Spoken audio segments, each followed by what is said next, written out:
Hello and welcome to the Dacia2 Explorers YouTube channel. My name's Adam and I'm one of the Dacia2 Explorers. In these videos you'll see myself and other explorers driving green lanes, commonly known as the hobby of green laning. Some of these lanes can be easy, some can be incredibly difficult if not dangerous, but all offer a beautiful feeling of escapism.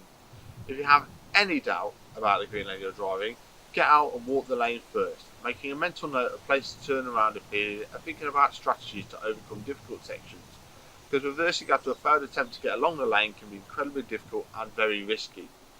We abide by the Green Lane Association Glass Code of Conduct for driving these lanes and respect all others using the lanes, including horse riders and walkers, as we all have a part to play in keeping these routes open for everyone. If you're thinking of green laning yourself, please consider joining the Green Lane Association to help fight to keep these lanes open and to help you understand more about this hobby. They also have a Trailwise 2 website which will significantly aid in your planning. Please don't forget to like and subscribe to the YouTube channel to get updates on new videos and check out our previous massive video collection. For more information head to the website www.dacia2explorers.co.uk, and finally, thanks for watching, stay safe and enjoy your trips.